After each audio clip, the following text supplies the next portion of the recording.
I would just say follow your dreams. And back to what I said before, like, don't ever let someone tell you you can't do something. So it's only crazy until you do it. Your idea is only crazy until it's successful, and then it's no longer crazy. Good morning, good afternoon, good evening, wherever you are, near or far, high or low. Welcome back to another episode of the Coach D podcast. And today, listeners, I am joined by a New York City native, Jenna Mastalone, a true hooper whose journey has taken her from St. Francis University to playing pro hoops across Iceland, Kosovo, Australia, Portugal, and Manchester for the Manchester Basketball Club in the SLB.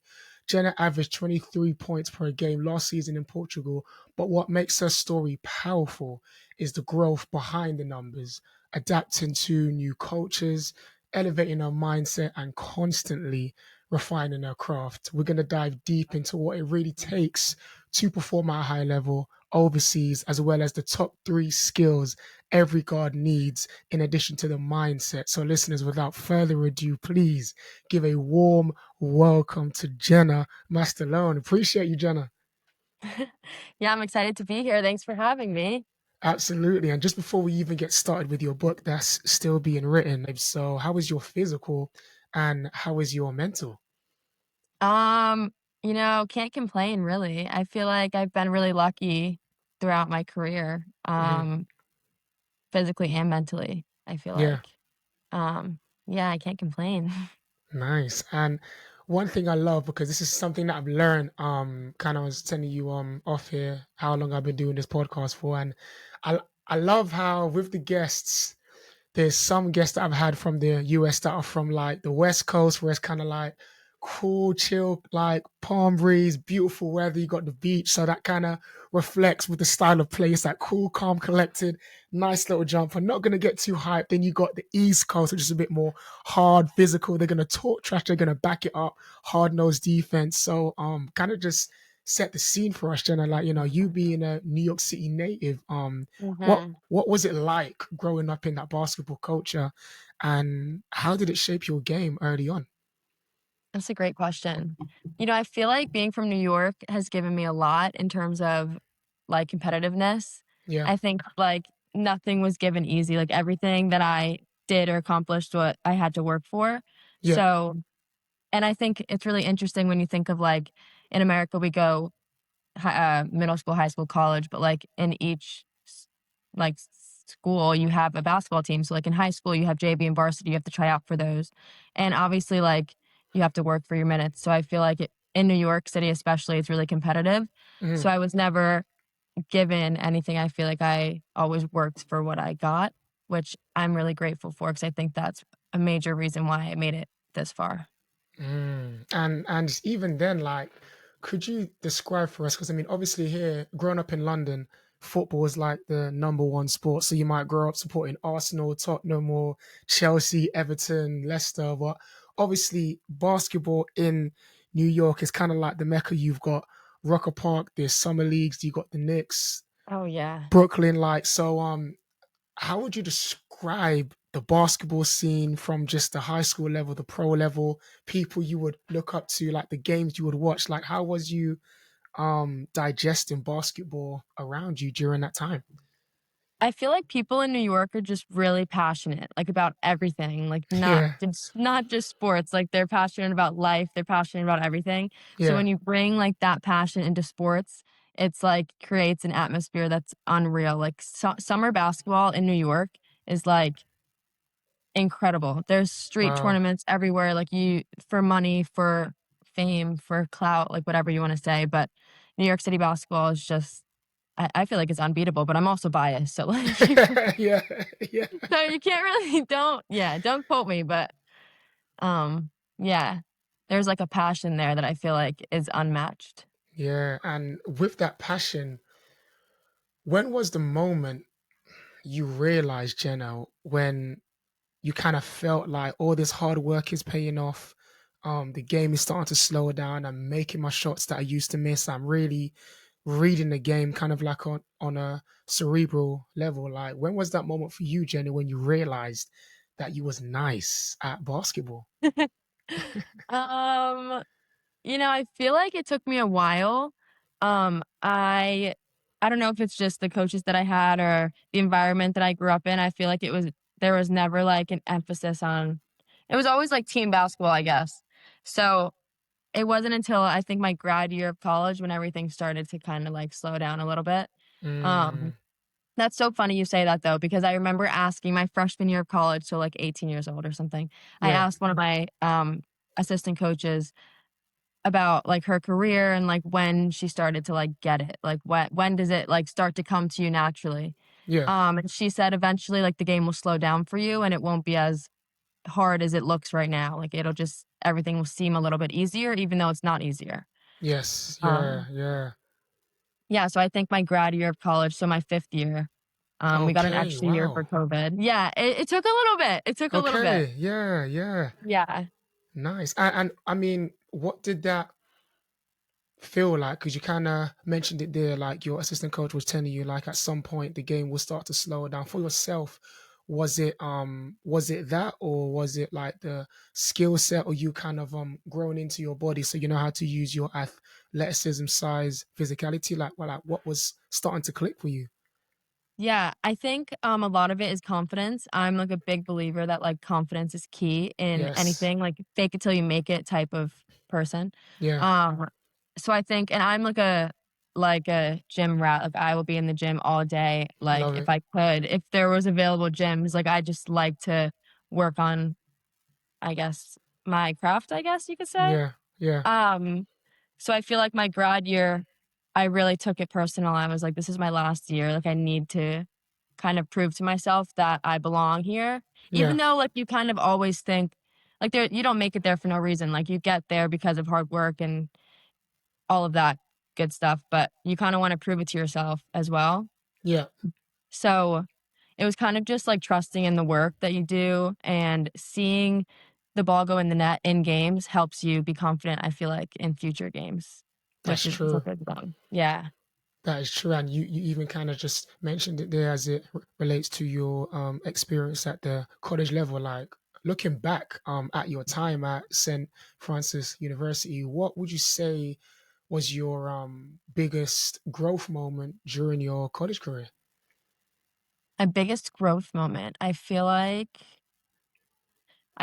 taking the step from so my senior year, my grad year, I started starting in the games, and I feel like taking the step from not just being a role player into kind of having a bigger role on the team and knowing where my place was and not forcing anything, but also, like, being smart, and learning it's all kind of about learning what's gonna keep you on the floor, you know?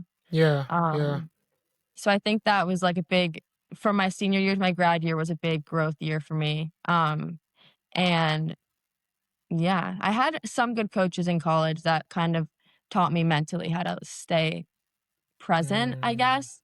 A big saying and that I hear all the time now is like stay where or be where your feet are. yes, So, yeah, yeah, not to focus on like anything else but where you are, and I think it's really interesting because not everyone's good at doing that, but true, I'm working on it. true. And what is your relationship with that statement? Would you say like how are you applying those lessons to not just basketball but life in general? Yeah, well, last year in Portugal, I feel like every year overseas you kinda have to relearn, True. you Yeah, kinda have to yeah. relearn how to, I don't know, be overseas, I guess. It's, Mm, like, not glamorous, but I really enjoy it, and I feel like last year I really learned, like, if you're gonna make the most out of your experience, which I love making the most out of the experiences, but, yeah, like, you have to be where your feet are and not think, "Oh, well, this could be happening there, I could be doing this there." Like, "No, I'm here right now, so let me make the most of this, or why do it?" yeah, yeah. And just like, I mean, just looking at the stats and kind of your player profile before having you on, I realized you averaged double digits in your senior year. So what clicked for you that season mentally or skill wise? Yeah, I think honestly, I don't think there was one thing that just clicked. I think it was a little bit of everything. I Okay. had really good coaches, and I had really good assistant coaches, which helped me a lot with my confidence. And also thinking like, if someone else can do it, why can't I do it? Like at the end of the day, we all lace up our sneakers the same way. Like we all step on the court the same way. It's not like somebody else is doing something so different, you know? So it's Yeah, like, yeah, why can't I do it if everybody else is being successful in this role? Why can't I be successful in it? right. So I think, yeah, just kind of like being really good at your role and understanding that, okay, this is my role and I have to do what I have to do and being really good at that, I think helps you get a little bit further. And this is something I don't think I've asked a pro yet, to be honest. Like I always kind of fast forward to once they became pro. But when what was like a contributing factor, Jenna, that made you bet on yourself? That made you be like, you know what, I've got what it takes to become a pro, and I'm going to try and Yeah. do everything within my power. Like, what was going right for you, or yeah, like kind of talk us through that decision making process that led you to, I want to be a pro. Yeah, it's really interesting when you hear people's kind of like answers, isn't it interesting? Yeah, I it don't know. is. It is. I feel like personally, I just really love basketball. Like I've loved basketball since I can remember, like since I was really, really young. I remember I would beg my mom to take me to the park. So, and I am not someone that quits or just like walks away from something. So I was kind of like just determined. I'm just like very determined. Um, so even I think my biggest motivation is when someone tells me that I can't do something. And like I always tell everyone, I'm like, never let anyone tell you that because it's not true, Yeah, not a true statement. Um, so yeah, I think it was just like determination. And I always want to prove to myself that I can do what I set my mind to do. right. So I think, yeah, that's basically it. I'm just really determined, I guess. I love that. See, and this, as I could tell, you're very big, or you kind of said it earlier in the pod, confidence, but I can tell there's definitely, yes, you are skilled at what you do. You are a high level athlete, but you're very aware of the mental approach and just the importance of self talk. I mean, at least that's the vibe that I'm getting so far, which I absolutely Yes. love. And that's super, super key. Super, Yes. super key. I think also mental health, I feel like became not that it became really big, but people became more aware of it when I was in college. Yeah. Um, and I remember hearing about it a lot more. And we used to have all these meetings and we used to team meetings and school meetings and athletic meetings and all these kind of meetings about mental health.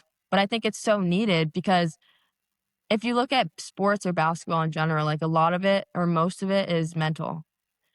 Yeah. So if you don't focus on your mental health, it's like burnout is so easy to come True. across. Um, but Yeah. yeah. No, that's true. And just even on that, like as we speak about your pro career and playing overseas, I'm always curious to know, like, because I mean, from the outside looking in, outside being like Europe, Asia, and all the other continents, they kind of look at Mm, US like, if I want to go pro, I would love to have the opportunity to play in the US, whether that's in the right. W or the NBA. So I'm always curious to know, Mhm. what is it like? Because we know you have EuroLeague, Basketball Champions League, Euro Cup, FIBA Euro Cup, and international competitions, as well as the Mhm. Olympics. Like those competitions we hear about a lot. What was it like for you when you decided to turn pro? Was you already aware, or did you have a teammate or a coach that was coaching overseas so that they could give you a bit of an insight on what to expect? Or is it something that you kind of just had to learn on the fly? I feel like I really had to learn on the fly. I Mm, don't know if that might sound a little bit silly, but I didn't really know much about overseas basketball. I yeah, knew some of my assistant coaches had went overseas. I didn't really know what that meant, to be honest. yeah, And then I had some teammates that graduated a couple years before me. They went to some combines to go play overseas, but I didn't really know really how yeah, big it was. And I feel like now in America, it's become a lot bigger for seniors in college to say like, "Oh, okay, well, next year I'm going to try to go play overseas." Like it's become like kind of like normal, I yeah, guess. yeah. But when I was graduating, it was definitely not like the norm. Hmm. So I think about it all the time, like how I ended up here. It's really interesting. Yeah, yeah. And even on that, I mean, you've played in Iceland, Kosovo, Australia, Portugal, and now you're in the UK, and that's quite a journey, to be honest, Jenna. Yeah. So, how has it been like playing in so many different countries, and how has that shaped you both as a player and as a person? I'm really grateful actually for all of my experiences. I feel like, knock on wood, but I've been really lucky, in my situations. And I also really value relationships. So like wherever I go, like it doesn't, even if it's not the greatest situation, like I try to make the most of it and build relationships with people and just make the time a little bit better. Yeah. Um, but I think as a person going overseas, you kind of have to be okay with being alone a lot more Talk than, about it. Yeah, that's real. yeah. That's real. I'm sure you've heard that before. Yes, yes. Um, but yeah, you have to kind of be okay with being alone. And not saying you're gonna be lonely, but just like being comfortable in your own space. Um, I think I've experienced that more in other countries, not as much here. Right, right. Okay, So that's so you feel more um not as alone here. yeah, I Did don't I know if get it it's that? like the language. Interesting. I don't know if it's sometimes it's hard being in a different country and not understanding what everyone is saying all the time. Yes, true. Um, yeah, I know people experience that, like, when they come here and they're not English speaking or English isn't their first language, they probably feel the same way, but you have to kinda be okay with experiencing new cultures, which Yeah, I think is, like, one of the best parts of it, right. but yeah. Yeah. And you see, just before we even get to just the different cultures that you've been immersed in, you spoke about something that is super weird. And honestly, it's doing this podcast has really given me like a deeper insight and understanding of what life really is like as an overseas pro. And like you said, I mean, at times you can feel or be alone, and sometimes you really want to be with your family, or you're missing weddings, birthdays, key moments in your friends' lives. So it definitely can be challenging at times. But what how do you through all of that, Jenna, whether it's through the love of basketball or just the experiences, like what keeps you grounded, determined, focused, balanced during those times when you've missed your best friend's birthday, or you got invited to a wedding, or you can't make it, or things of that nature? Like, how do you stay together? That's another great question. Honestly, I'm gonna go back to just loving basketball. I feel like it's really cliché to say, but, I remember one of my teammates was we did these senior interviews, like, when I was graduating, so basically they interview your teammates and they're like, "What have you learned from this person?" And one of them said, "Jenna just, like, loves basketball, like, she just loves basketball." So I feel like that really drives me. Like, it sounds really cliché, I know, but but I swear that really drives me, and another thing is connecting with, like, the youth of whatever neighborhood you're in. Um, I love that. Yeah, yeah, yeah, like, you don't realize the impact that you're making on anyone really, but to see, like, a kid look up to you and, like, be like, "Wow, like, that's what I wanna be," like, that really pushes me. yeah. And when you say you love basketball, what does that mean to you, to love basketball? Um, I just enjoy every aspect of basketball. I like other sports as well, but there was something about basketball that just, like, I couldn't let go of. That's why now I play overseas. Yeah, But, yeah. um, like, over the summer, I work out, at this park by my house. Like, it's really hard to get indoor courts in New York or really Mhm. anywhere, I guess. Um, and I could just play there for hours. Like, I just, like, enjoy meeting people and the teamwork that it brings, and I feel like it teaches you a lot of life lessons that you don't realize at the time. Talk about it. Yeah, that's a fact. Yeah. Right? Have people said that to Yeah, you before? absolutely. Honestly, I mean, even for me, like, it's crazy. I was just having this conversation with my big bro. Shout out to my mentor, Coach Hugh. We was meeting up for coffee, and I was speaking to him about like a problem that I was having at work, and he was like, "D, let's put on the coaching hat. You have a player, and you're coaching a player that doesn't want to fit in the system. They want to do their own thing. Yeah, they score 43 points, but your team still loses. Like, would you want that player, or do you want a player that is able to adapt to your play style? And rather than be an individual, do you want them to be like a team player? I would want them to be a team player.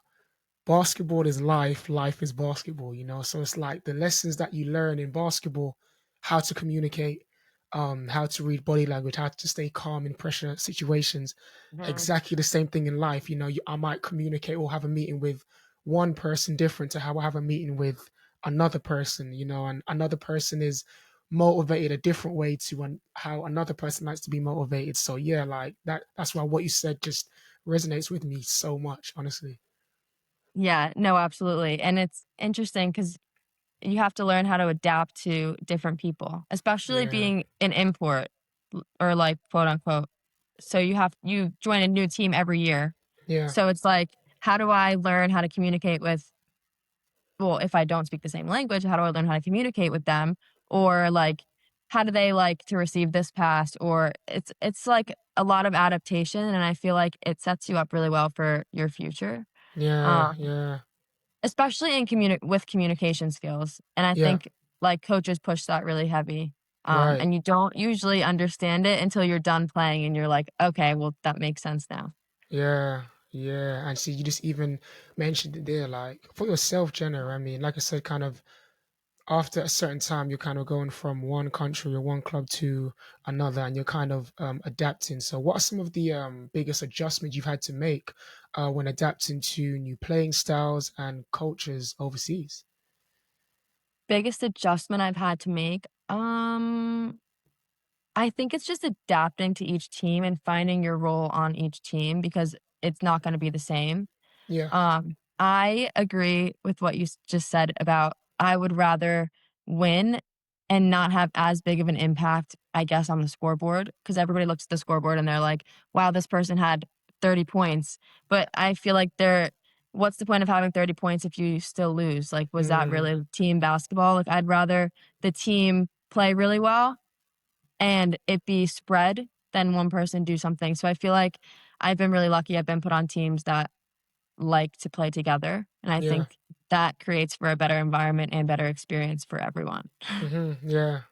Yeah, Absolutely. Absolutely. And like, I can only imagine you've been playing for such a long time and you've played under different clubs, different coaching areas of emphasis. Like one team or one country might be very big on transition, another team might be yeah. big on zone defense or full court press or playing through the big or running a decoy set to get the shooter open. So how does in your opinion, Jenna, like how does the European style of basketball compare to the US in your opinion, would you say? And in my opinion, I really enjoy European basketball a lot better. Hmm. Um, well, it's just based off my experiences, but I think European basketball is a lot smoother in the sense of like they'll be like pass, pass, pass, shot, or Yeah. this is a good shot, but I'm gonna pass the ball because that's a better shot. Um, I think basketball back home can get very, like, political, Mm, and flashy, which is yeah, nice. Everyone likes to see highlights. That's really fun. But I think European basketball is a little bit simpler in that way. yeah, yeah. And just to be a little bit nerdy, like you know, because in some of the countries you played in, could you kind of just from your experience, like when you played in like Iceland, Kosovo, Australia, Portugal, could you kind of Yeah. list like, you know, when I was in Portugal, it was more of a zone transition. When I was in Australia, it was more of a slow the ball down, let's run this half court set. Like in the Yeah. in each of those countries, what style of play um was it like out there? I'll start with Iceland because that was my first Hmm. team. Um, it was a great first experience, to be honest. I had really great teammates. We played together. It was a lot of transition, but also we knew when to pull it out and run a play. So it was kinda similar to Portugal in the sense of, like, they wanted to go fast, but also knew when to slow it down. Mm, Um, but I would say the defense in Portugal was a lot more aggressive. okay. Um, my team specifically, we wanted to, like, press for 40 minutes, like, doesn't matter, Wow. didn't matter Okay. what the score was. Yeah. So, Portugal felt very European to me in the way that they played. Um, just fast pace, pass the ball to everybody, like, it was just, like, pass, pass, pass, shot, pass, pass, layup, pass, pass, like, break the Yeah. press. So that felt very European to me. Um, Australia was a lot more, like, slow it down and run a half court set, Mm, which isn't bad, but I feel like you have to adjust to that, if you're not used to it. yeah. Yeah.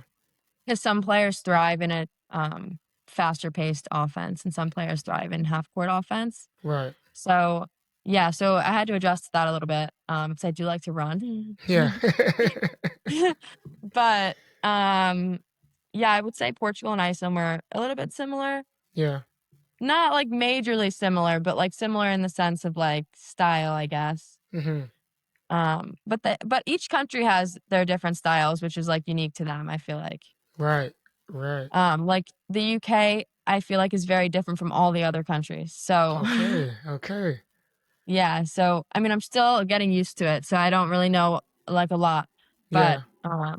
yeah, I feel like each country has, like, different aspects of the game that they prefer, which is Right. interesting to, like, learn. Yeah. Yeah. Absolutely. I mean, honestly, I'm on the same page. Like, I remember when the year 2017, I was the head coach for the London regional team where I play against like I picked the best under 16 boys from London to play against the best from like different regions in the UK. And this was my first time kind of competing against like the Midlands and different areas of the UK, and even just Mm, understanding their different interpretations of basketball, which is fascinating because even though we all play right. basketball across the globe, it's taught differently, or Agreed. they might emphasis certain things more than others. So it was interesting to know, okay, this region is a bit more tall, athletic. All they want to do is run, just transition, transition. And Yes. there's another team not as athletic, so therefore they're a bit more half court set, tactical basketball IQ. So Right. with that being said, like for yourself, Jenna, like so far, what's been your favorite country to play in? Um, well, I'm really enjoying it here. Nice. But Okay. Okay. I love it. but if we're, like, talking, like, outside of the UK, Yeah. let's Yeah. pretend, like, yeah. Um, I've really enjoyed all the countries, but I had a lot of fun last year. We had a really good team. I had really good teammates, so I had a lot of fun last year. I think our point guard was really tactical, Okay. really smart, really high IQ player. It's really fun to play with players like that. Yeah. Uh, yeah, so I really enjoyed that, Okay. And just but I'm enjoying it here too. yeah, I love it. I love it. Honestly, and even just watching the SLB this season, man, it just feels different. I don't know if it's because just the teams feel refreshed, or just I don't know. There's a certain buzz I'm hearing and seeing players speak about more, and probably because I'm have the fortunate opportunity to interview high level pros like yourself who are in the SLB. It's just fun to just see players, come from the US or Canada or overseas, and to know that they're enjoying their experience here in the UK. I absolutely love. And as we kind of make a shift to more the player development and the mindset, how does your off-season training routine look like, especially in terms of skill development and staying sharp between seasons? I'm really big on working out. So how I usually well, this past summer was the first summer I had a whole summer off, so it was really like an off season. Wow, let that sink Yeah. in. Wait a minute. Whoa. Wow. Are you serious, Jenna? Yeah. Wow. So, I know, it was, like, kinda weird at first, but, my first 2 years or yeah, I was playing in Australia over the summertime, so I went from college and then I had that summer off, but I'm not counting that. But I Yeah, went yeah. to I went to Iceland, then Australia, then Kosovo, then Australia, then Portugal, and then I had this summer off, and now I'm here. Wow. So, I feel like this summer was really nice because I got to actually work on things. Because when you're in season, it's hard to kinda work on your Yeah. skill. You're kind of focusing more on what shots you're gonna get in your offenses and that kind of stuff. Um, so yeah, I really enjoyed this summer. I always try to incorporate cardio because I'm really big on staying in shape because I would rather stay in shape than get in shape later. Right, right. Um, but yeah, I try to incorporate cardio and weightlifting, obviously. So I do that, and then I'll either go to the park or go to workouts with trainers, and try to improve. I kind of want to improve a little bit of everything, so I kind of work on a little bit of everything. But I'm a guard, so like I do mostly guard Yes, guard yeah, workouts. of course, yeah, yeah, Um, so yeah, just like getting quicker off the catch or shooting quicker off screens or any of that kind of stuff. I feel like it's yeah. really important to touch a little bit of everything. Right, Um, right. but just circling back a little bit to when you were talking about the differences between countries, a major difference is in America, people always talk about like your quick first step, like, oh, she has a really quick first step. Like she can like catch the ball and beat her off the dribble. Like, but overseas in Europe, I don't know so much about the UK, but in Portugal, for example, if you catch it and rip right away, like it's considered a travel. And I thought it was really Yes. interesting. Yeah, yeah, yeah. Yeah, Yeah. that absolutely, man. And how do you how do you balance refining your skills whilst also working on your weaknesses? Yes, interesting. Um, I always like to end my workout with something that's gonna make me feel confident. So for example, like, obviously when you go work out with trainers, like you don't really have much control over like what's going on. But Mm. if I'm working out by myself, I always try to work on my weaknesses and then end the workout with something that I don't struggle with as much. Yeah, yeah. Makes sense. So then Okay. I leave the workout feeling confident. Yeah. Yeah, because confidence goes a long way. I will keep preaching that. Yeah. Absolutely. And I mean, like you said, I mean, you as a guard, you're definitely working on your game. And I mean, just considering, just when you look at your passport with the different places that you've traveled to, the different players, the different coaching systems, the training sessions, the environments you've been in, like from your perspective, Jenna, what are the top three skills every guard needs to master to play at a high level? That's a great question, and I've been thinking about that a lot recently, actually. Mm, Me and my one of my trainers from back home, we always talk about basketball. Um, and um, we always say that at the highest level, basketball gets a lot simpler. Um, it mm, really doesn't get simpler, but it gets simpler in the sense of what's needed to be successful. So obviously, as a guard, I think hitting an open shot is like necessary. Like you have to be able to hit an open shot. yeah, Um, I think also being able to dribble, not in the sense of like I'm going to break my defender down and get to the basket, but you have to be able to dribble. You can't just be like a catch and shoot, in my opinion. yeah. And then the third one, I'm going to go with IQ because I feel like at the highest level, I Love feel that. like Yeah, yeah, I love feel that. like yeah, IQ is really important.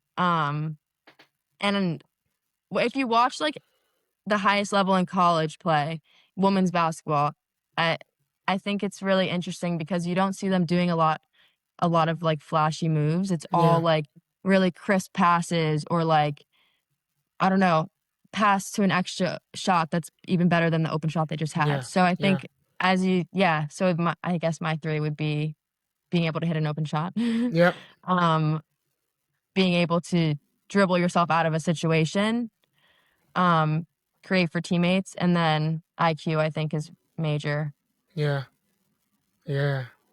I don't That's know so if true. you agree with that. No, I know, no, I would honestly absolutely agree because it's funny because I was thinking of a player from my under 16 girls team where last season Jenna she could catch and shoot mid range. That was bread and butter. But I was like, next season I want you to really work on because when smart teams will know, okay, when this person gets the ball, she loves to catch and shoot. So if I'm ready to contest and I don't have to worry about a drive, I'm not even having to think about defense. I can guard you easy. Whereas now Right. she's now working on off the dribble, and she isn't consistent yet with driving and finishing through contact. But just to see her shot fake, put the ball down on the floor and attack, I'm like, you want to put the defense under pressure. You don't want to be a one-way type of scorer because then you'll be easy to Right. guard. You want to be hard to guard. So just being able, like you Right. said, for her to being able to put the ball down on the floor or even retreat dribble and get yourself out of a situation, couldn't agree more. Honestly, couldn't agree Right. more. I agree with you. I think being able to dribble in the sense of like being a threat, yes. Like you can't just be a threat in one sense because then you're really easy to guard, especially at the highest levels. Yeah. Um, and I also think if you don't learn IQ early, it's hard to kind of learn it later in the game. Mm, But I think it's really important if you want to be successful on a high level team to yeah. at least just to know what's going on. I think basketball IQ is really important. Right. I mean, how important? I mean, you just said it there. Like, how important is decision making and reading the game for the guards today? Would you say? I think it's one of the most important things. I think obviously you have people that can score and whatnot, but I think teams play better when they have people who know how to execute and share the ball, which goes back to IQ. Yeah. Like obviously you want to be able to score, but I think knowing when to score, when to shoot, and when to pass is Yes. really, really big at Yes. the highest level. Yeah. Yeah. I see. You just broke it down there, and you kind of already answered my next question that I was going to ask. Because I mean, you hear about it a lot, like basketball IQ. I mean, you've probably seen players who are super athletic, super skilled, but you put them in a 5-on-5 setting, they don't know how to read this pick and roll or eye screen, or they're blitzing, or Right, they don't know how to read where the help is coming from. Oh, they're in a zone, so I shouldn't run that play. I should run this play to attack the gaps within the right. zone. Like, for yourself, Jenna, like, what or what does basketball IQ mean to you? Like, when you watch a player, what are they doing that be like, yeah, that person reads the game well? Like, what are they doing? How are they speaking? How are they acting for you to be like, yeah, that person has basketball IQ? I think for me personally, like it's interesting because people recruit you for what they want you to do. So like if they want you to be a scorer, like you need to be able to score the ball. But I think in terms of being successful, you can always tell when someone understands basketball. So if they catch the ball and they're semi open on the 3 point line, but someone's flying at them, like can they drive, attract the defense, and then pass the ball to either the big or another player like on the 3 point line? Like Yeah. do they know who to kind of attract, like what defender there they want to attract? Do you know what I mean? Yeah. Like I think it's Yeah. interesting when guards come off ball screens, like I was always taught you're not supposed to look at your defense. You want to look at the defense behind your defense. So who the help? What is the Yes. help doing? So when I come off a ball screen, am I looking at my how my defender is defending me? Yes, obviously you have to. But I'm also looking at where the help is because if I'm not open, I need to know where to kick the ball or where to kick it so that someone else can get an open shot. Like I think the hockey assist is very underrated in basketball and not Yeah. really talked about enough. But when you find players that understand that really well, it's like beautiful to watch. Yeah. And you said that point so well with regards to when you're coming off a ball screen, the what separates the good and the great, not just guards, players in general. They're not concerned about the initial defender.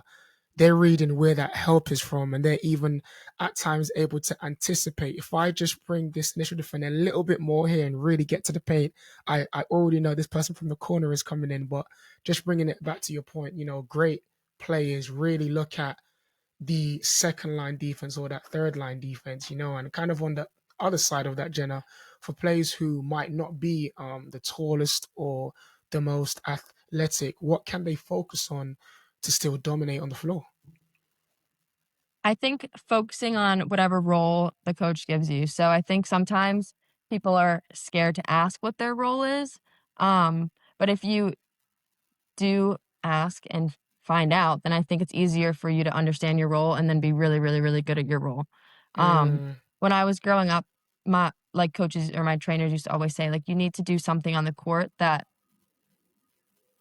somebody else isn't gonna do, so that coaches keep you on the floor. Like, what are you gonna bring to the table that someone else isn't bringing to the table that can keep you on the floor?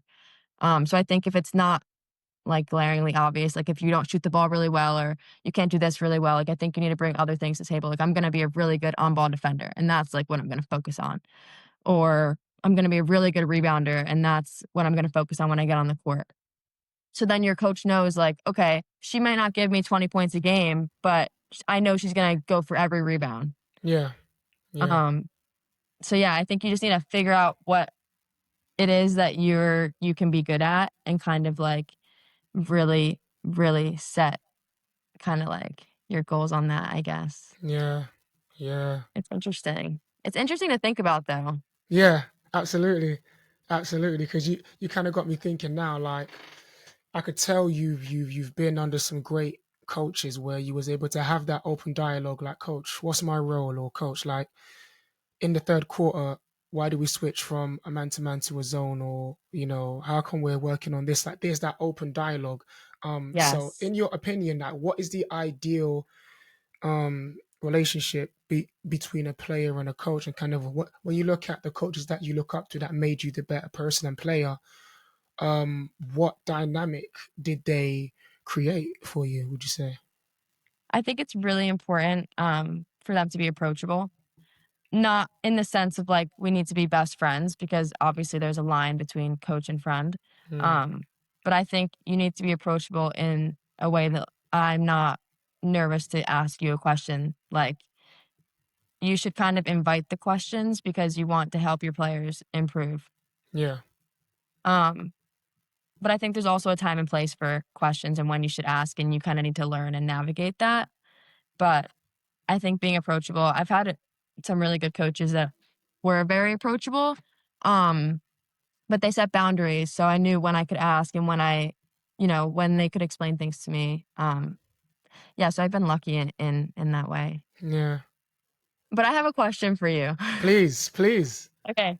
What do you think of, like, the training atmosphere? I don't know if, like, training is really popular in the UK. I don't really see many, like, basketball trainers in around Manchester, so I'm not really sure. Yeah. But in New York, it's like there's 1.5 million trainers. Mm, What is, like, your opinion on that? I love this question. I love this question. It's very interesting for me because I think I'll preface this by saying, growing up in Europe, most coaches, not just me, we know how to teach shooting, passing, dribbling, help defense. Obviously, everyone, like for me, I gravitate to more shooting because I was a guard growing up, and more defense, like Right. no middle. So I will have an extra um, emphasis on how to shoot the ball correctly, when to shoot the ball, and defense. But when it comes to training for me, I always make sure the training drills that I do are translatable to the game, Mhm. because sometimes, and I will put my hand up and say there was a point in time when I was caught up in it looks good, like the tennis ball drills or stuff that looks good, but wait, how does that actually translate to the game? Or like making sure, Right. even now, when I'm doing a drill, I will ask my players, why do we do this warm up? Or how does this drill relate to the game? Oh, because we need to have hand-eye coordination. Or I make sure they see the link between the drill and the actual game scenario. So I'm all for it. Like, I love how there's lots of skill trainers out there, but I just want to make sure they are working on their basketball IQ, and it's not old school training where if you miss a layup, every coach is different. But for me, I associated running with punishment, but we Yeah, actually have to same. run in basketball. So like I don't want to run back on defense because I associate with like pain and punishment. Whereas now all of the drills that I do incorporate running, but it's in a fun way. It's time. You need to make these amount of shots in that amount of time. So therefore, when my girls are playing, they're not seeing running as punishment, if that makes sense. So Mhm. yeah, I'm all for skills training as long as it applies to the game. Yeah. So yeah. No, I agree with you completely. I think a lot of trainers there's a lot of trainers in New York, and I Okay. think finding ones that actually teach you how to play basketball and not just teach you the skills of, like, how to dribble and how to shoot. Like, that's great, you need to learn how to dribble and shoot, but I think finding someone that can teach you how to apply it into basketball, Mm, um, is a lot harder now than I think it was because I think a lot of people wanna get into basketball training, yeah. so it's hard to find someone that's good. That sounds Yeah. mean, but do you know what I Yeah, mean? yeah, yeah. Plus, I'm always curious. I think I'll probably ask one of my coaches this in the US. But I mean, obviously here in the UK, you have to go through like your level one in basketball coaching, level two, level three, level Mhm. four, and there's like an exam for it and stuff. So you're actually qualified and you're linked with the actual national governing body. I'm not too sure Right. what it's like for, and even just as a background, I studied sports science and athletic performance. So I'm fully Mhm. invested in the sport. Whereas I know Right. some other coaches, I'm not sure if they have a qualification in coaching or if they've just kind of covered their back or they have a good foundation of how to actually teach a sport, Mhm. you know. So, but no, that's an interesting topic there, I must say. It is interesting, but I also have noticed, from being overseas, I think there's a lot more emphasis on being qualified. I don't know. Mm, Don't quote me on that, but yeah, I don't know if a lot of trainers at home are qualified in the sense of paperwork. yeah, Um, I d I could be very wrong, but I haven't heard of that. yeah, I don't yeah, know though, but I yeah. don't know. But I think, like, kids' parents, I think, really like to go to trainers and they see their kids doing all these, like, amazing things, and they're like, "Wow, they're getting so good at basketball," and then they see them in a game and they're like, "Why isn't this translating?" But it's because they're not Mm, teaching them how to translate it to a game. They're yeah, just going between their legs, like, uh, to get past the cone. So I think right. it's really interesting. But if you relate it back to coming off a ball screen, like, trainers need to teach kids young, like, what you know what I mean? Like, the IQ Yes, of different aspects of the game. So I think finding a trainer that's really, really good at that can be really beneficial. I think it's a right. really interesting conversation. I always talk about it with my trainer at home. Yeah. Yeah, he likes to talk about that And stuff. what's his approach on that? Or like when you guys are working out, um, is it like, okay, coach, I really want to work on coming off a pin down screen or how I can run my defender into that screen? Like, what's that conversation like? And when you two are working out, um, yeah, like how does that look like, and what type of situations are you putting yourself in? His workouts are very not simple, but like translatable.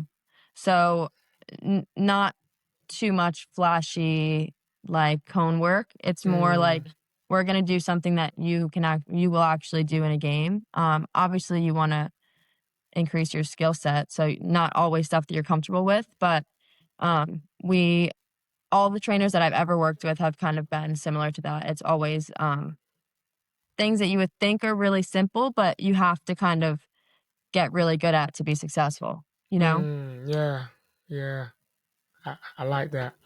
I like that. And just even on that, like I mean, you being a pro now, and like you said, you know, you're really big on giving back to the community, because you kind of never know what you know, a young kid meeting someone like yourself or like a high level athlete that they look up to, you kind of never know what that might mean for Yeah. them at that point in time. So if you could, Jenna, like give one piece of advice to young hoopers dreaming of playing pro overseas, what would it be?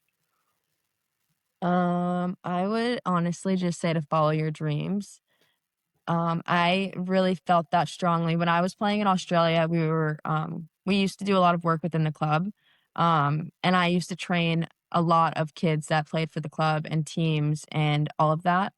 And I think what I really found rewarding was how I could give the kids confidence in their skills, because a lot of kids are skilled or have the potential to be skilled, but I think they lack in confidence, and teaching kids that, like, it's okay to make mistakes, um, Yes, I so think true. can yeah, help them go really far. So I would just say follow your dreams, and back to what I said before, like, don't ever let someone tell you you can't do something.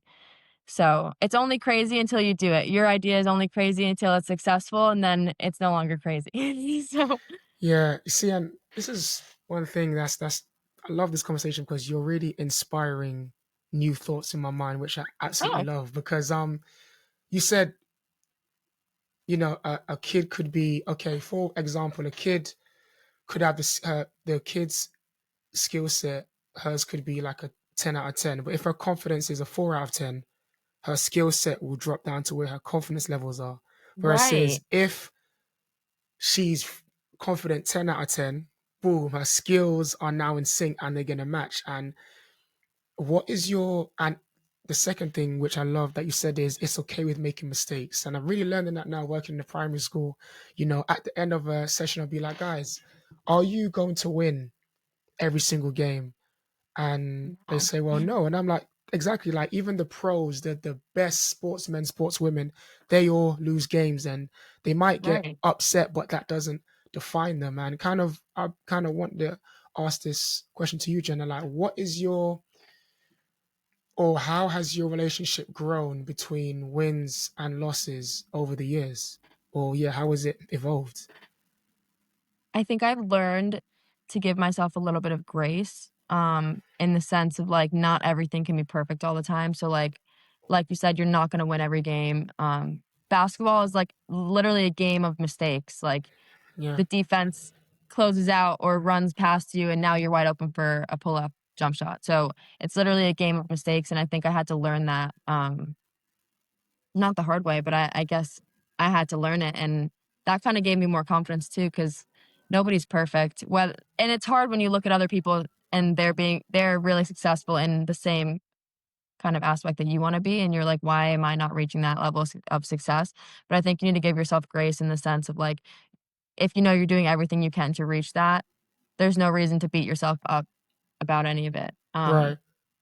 And I think also in terms of, like, team, um, it's hard when you lose, nobody likes to lose, but there's Yeah, a bigger picture, so, like, we're building every game for the end of the season, so wins and losses don't mean as much at the beginning because you're still kind of figuring each other out and right, trying to build something for the bigger picture, but it's hard to see that in the moment. right. Um, but that's what I've learned through coaching, I think. When you're looking at it through a coach's eye, like, you see a lot of things very differently. Yeah, But I'm grateful for that experience in Australia, I really enjoyed that. right. Right. And when you reflect, Jenna, I mean, if you do get the moment where you might be sitting in your apartment, you're halfway around the world. Like, when you get that moment to be like, I'm literally across the world right now playing a sport that I love. Like, are you kidding me? Like, when you reflect on your journey, traveling the world and just playing the game you love, like, what does that mean to you personally? I think it takes a lot of stress off of performance that not really not that probably sounds bad, but I feel like whenever you're stressed or whenever I'm stressed about something, I always think and I'm like, "It's crazy that this is my job, like, and I get to travel and do this, and I'm literally playing a game that's was made to be fun." Like, Mm, obviously, it's not fun all the time, but if you keep it simple in your head, I think you are a lot more successful. Like, I try to always tell myself when we're playing games, like, "Keep this fun." Obviously, you wanna do things correctly, and you need to right. listen to your coach, and you need to be a team player, but, like, basketball is supposed to be fun. So, that's where, like, the famous saying, like, "When I'm not having fun with it, I'll be done with it." Like, basketball is supposed to be fun, I like and that I try to saying. tell yeah, and I try to tell, like, my teammates that are younger than me, not necessarily, like, here, but wherever I am, I try to say, like, just have fun, like, don't stress yourself out or don't put so much pressure on yourself because at the end of the day, this is supposed to be fun, and if it's not fun, then you need to look at it through a different lens because it's Yeah, supposed to be fun. right. And just the final question before we wrap up with the beyond the game segment. How do you balance? And I asked this question because this question originated during COVID when everyone was taken away from their passion, family just kind of being stuck home. That was the first time where it took me a minute to let go of my attachment to basketball because once I couldn't Same. watch basketball, I watched documentaries about basketball. I was listening to interviews and playing games on basketball. Then I was like, wait, hold on, DD, I know you love basketball, but let's take off the Coach D hat. what does Demetrius like to do? And it took me a minute to be like, okay, like there is more to me than basketball. I really worked on my fitness during COVID. I learned a whole new language during COVID. I was Wow. working on just a bunch of different things like media, and kind of falling back in love with, I love media and cameras and microphones and the details behind the lighting and stuff. So it took that to realize it's not just Coach D. Like there is Demetrius. I have an Right. identity and a purpose outside of basketball. So for yourself, Jenna, like being the high level pro that you are, like how do you um balance Jenna, the high level athlete, versus Jenna, the person? That's a great question. I think I've struggled with that a little bit. But I think it's really important for young athletes to find their identity outside of the sport early so that they don't get to like where I am overseas and they're like, well, who is Jenna? Like if she's not successful in basketball. Mm, Um, and I think you can really tell who has kind of gotten really good at that and who's still working on it by the way that they kind of treat themselves after a bad game or because I think it's totally okay to like be upset about it because everyone's upset about losing. No one likes to lose and yeah. people want to play well. But I think putting so much pressure on yourself that if I have a bad game, like there's nothing else to me that will make me happy. I think that is where you will struggle um, in the long run in your career. And Hmm. a lot of people say that like if you there's so many interviews online from top athletes saying the same thing. I think it's really important to find an identity and not put your sole identity into your performance because then I think it can have a negative effect. Yes, very true. Very, very Yeah. true. Which leads us to our Beyond the Game segment. And I'm super honestly excited to ask you this first question.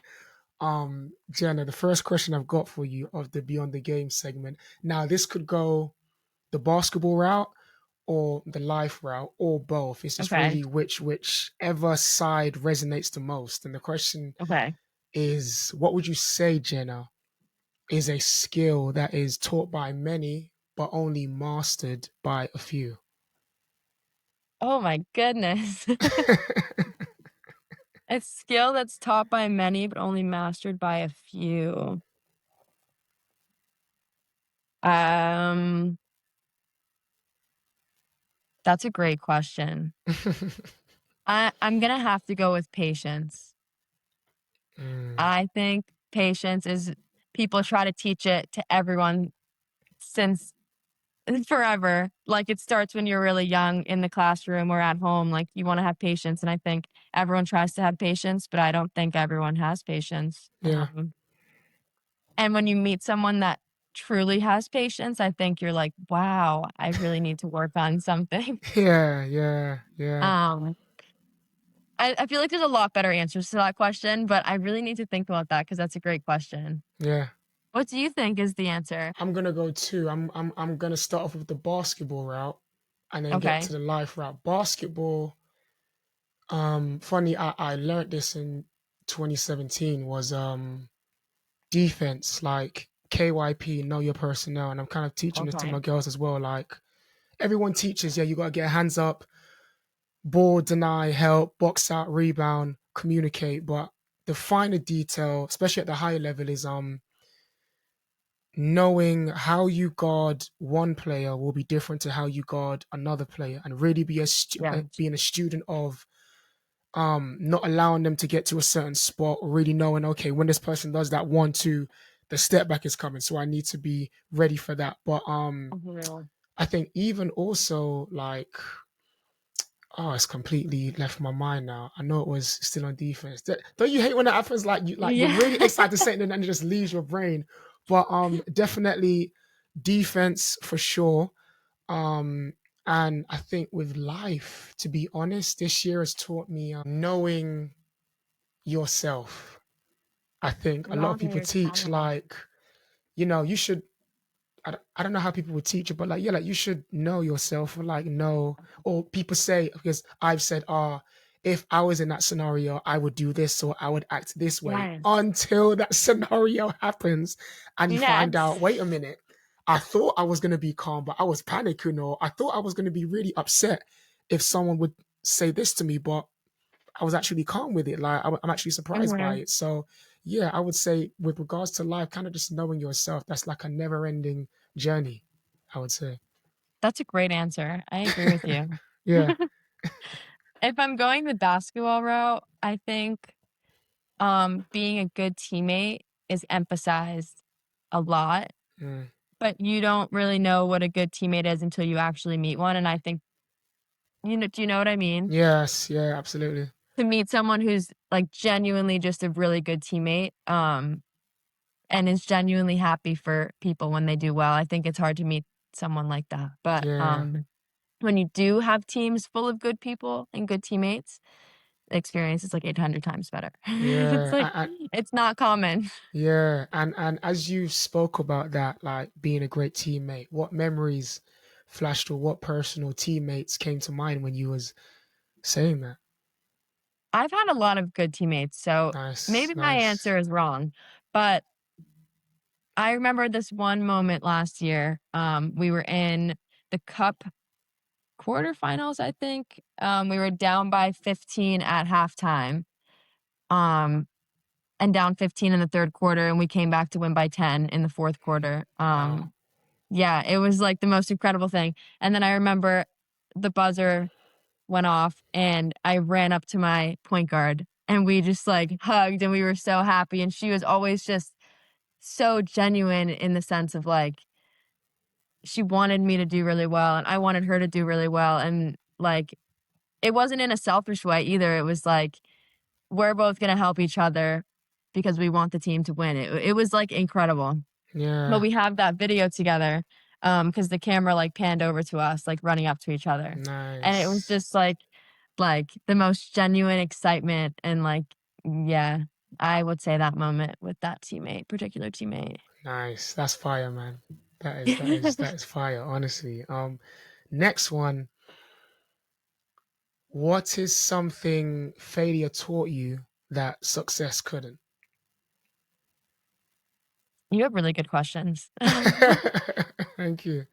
I think my career has been really interesting. Like, I think I've had a lot of failure and, in turn, like, I've turned it around. Um, and I think I wasn't always someone who played like 40 minutes, or I wasn't always a starter. But that just like taught me resilience and to work harder, and that not everything is handed to you, and that's okay. Um, but just because you don't get something you want, that doesn't mean you can stop and curl up into a ball and be Mm, like, okay, I'm done with this. Like, I think it also feels 130% better if you are successful with something that you earned. So it's yeah. like, I earned this spot and I'm successful in it, and it wasn't handed to me, like, I earned it. So I think I've learned resilience in that way, 'cause a lot of my playing time has been earned, um, specifically in college. I think I learned a lot that way. Hmm. And I feel like I try not to word things as failures, just because I feel like you can always turn things around, you know? Yeah.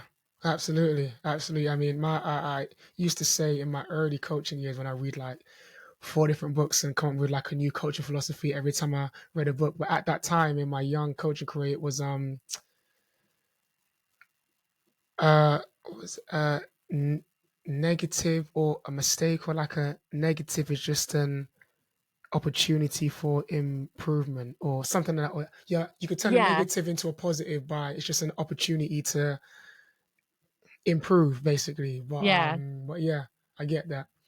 I get that. Next one, best piece of advice you ever received. The best piece of advice I've ever received. I don't know if it's the best piece of advice I've ever received, but I don't even know if it was advice. I think it was, I had coaches when I was younger tell me that I wasn't, basically, I wasn't a good enough guard. This is when I was young, like, I was, like, in high school, and they were like, "You are just not good enough." That's basically what they said. And Wow. I feel Okay. like and I feel like, that not that it was advice, but, like, I'll take the advice because I wasn't good enough. Um, and I now looking back on it, I'm like, I really appreciate being told that because it made me work harder. And not that that was advice, but I'm gonna say it was advice because Yeah, yeah. sometimes you need to hear things that you don't want to hear. Why do you Yeah, mean that? Like, where does that perspective come from? Because I mean, especially at that young age, I mean, not saying you had that perspective back then, but the fact that that was yeah. able to grow to the mindset you have now, where someone could tell you like, you can't shoot a three, you'd be like, I bet, boom, and like shoot a three. Like, what? Why? Like, where did that come from? Where you're able to turn that negative into a positive, and that statement doesn't define you for the rest of your life. I feel like my parents did a really, really good job. Um, my mom, my mom used to always say like, you know, nobody's perfect. Like, okay, he told you you're not good enough. Like, maybe you're not good enough. Maybe you have to go work hard to show him that you are good enough. Like, it was never, she never like coddled me in the sense of like, oh my gosh, he was mean to you. Like, no, it wasn't that he was mean to you. Like, he knows what he's talking about and he gave you his feedback and you need to take that and run with it. Or maybe the sport isn't for you. Like, my mom and my dad, they did a really good job pushing me. To never really be complacent. They always told me, like, "You need to keep working hard." Like, if he doesn't think that you're good, like, maybe he's right. And it's hard to hear that, Of especially, like, from course, your parents, yeah, but they never, like, let me think for a second that I'm good enough, people just aren't seeing it. Like, no, you have to work. Um, and there are cases where you are good enough and people aren't seeing it, but just in the sense of, like, teaching your kids to work hard, like, they did a really good job. And I think mm, they're really positive, so I'm, like, really positive in, like, every aspect of life. right. I love it. Yeah, I love it. And just the final two before we wrap up, Jenna. Next one is more of a statement, and you have to fill in the blank. So okay. the statement is, if it wasn't for basketball, I wouldn't have learnt filling the blank about myself. If it wasn't for basketball, I wouldn't have learned. Can I say a sentence, or does it have to be a No, word? it could be a sentence. Yeah, yeah, Okay. Um,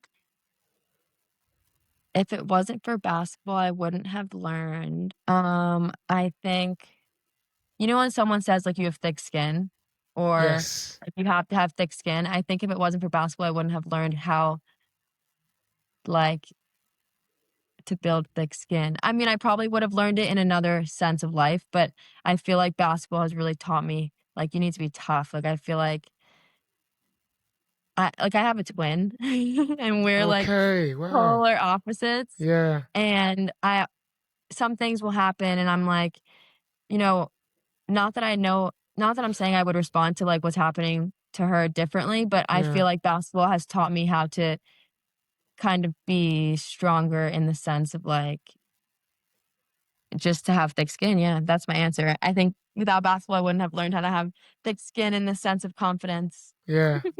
I love it. And the final one, I'm gonna set the scene for you, Jenna. So Okay, set. you've got a player who's been following your career. She was following you when you was in Kosovo, Iceland, Portugal, Okay. Australia. Like she is a diehard fan of yours, and she's just found out that you have released a book. So she's literally headed straight to the bookstore after practice, and she's gone to librarian. Where can I get the brand new book from, Jenna? The librarian says, "Don't worry. If you go upstairs, turn left, you go to the New York Times best-selling section.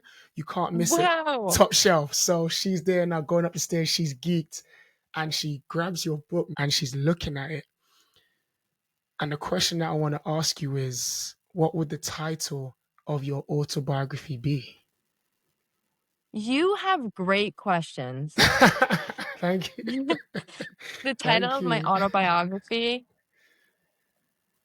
is it a Please take short your time title with it. Take or your a long time. title? It could be short, long, like take your time with it, please. Because even when I ask myself that, it definitely takes me a minute to reflect on just the highlights, lowlights, everything in between. Like, so yeah, please take your time. Oh, that's a great question. I honestly think I know what I would wanna name like, what the title would be. I don't know how to put it into words. I think something along the lines of, um, how to beat the odds. I think Okay. my career, like, really encompasses that, like, Uh, in a world full of no's, only because I feel like people don't usually ask me about, like, how it was growing up and mhm. kind of like the obstacles I overcame to be successful, and I think it's really interesting, but I feel like if you were to ask a million coaches that I've had if they thought I would be playing here right now, they would probably say no, so I think it's really interesting that I made it this far. Yeah. Nice, nice, and honestly, I mean, I must say, Jenna, thank you so much for just giving up your time for being on the podcast, and thank you to the listeners who are watching us on Spotify and on YouTube who are tuned in, and for those who just want to continue following your journey, Jenna, and even just continue to learn from you. When it comes to the socials, where can they find you? Well, I'm on Instagram, I'm on Facebook, I'm on TikTok, all under the Nice. same all under the same Jenna Mastalone, really simple, just my first name, last name, and yeah, I really enjoy sharing my journey, not really through words, but through pictures if people would like to follow me. Absolutely. And listeners, do not worry. Those who are listening, the link will be in the description of this episode. But listeners, we thank you again for joining me for another amazing episode on the Coach D podcast. This is myself, Coach D, and the one and only Jenna Mastalone signing out. Appreciate you, Jenna. Signing out. Thank you so much for having me.